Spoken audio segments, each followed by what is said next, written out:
మాజీ మంత్రి రోజాపై తీవ్ర స్థాయిలో ఫైర్ అయ్యారు నగరి ఎమ్మెల్యే గాలి భానుప్రకాష్. గంజాయి వ్యాపారం చేసే ఎవ్వర్నీ వదలనంటూ వార్నింగ్ ఇచ్చిన ఆయన చాలా విషయాల్లో రోజాతో పాటు ఆమె కుటుంబ సభ్యులు ఇన్వాల్వ్ అయి ఉన్నారని ఆరోపించారు. గంజాయి అమ్మకాల్లో వాళ్లు దొరికితే ఏమాత్రం ఆలోచించమని మెడ పట్టుకుని తీసుకెళ్లి లోపలేస్తామని హెచ్చరించారు. వ్యాపారం చేసే ఏ నా కొడుకైనా కూడా పోవాల్సిందే.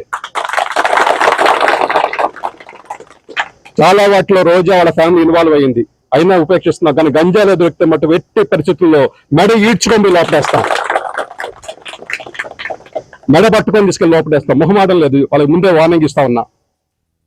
ఊరికే దొంగే దొంగ దొంగ అన్నట్టుగా అరిచేస్తే ఇక్కడ అంత అమాయకులు కానీ పిచ్చివారు కానీ ఎవరు లేరు. మీ కథ అందరికీ తెలుసు.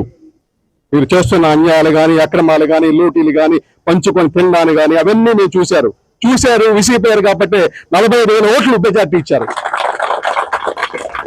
మిమ్మల్ని అసహించుకున్నారు, మీరు వద్దనేశారు.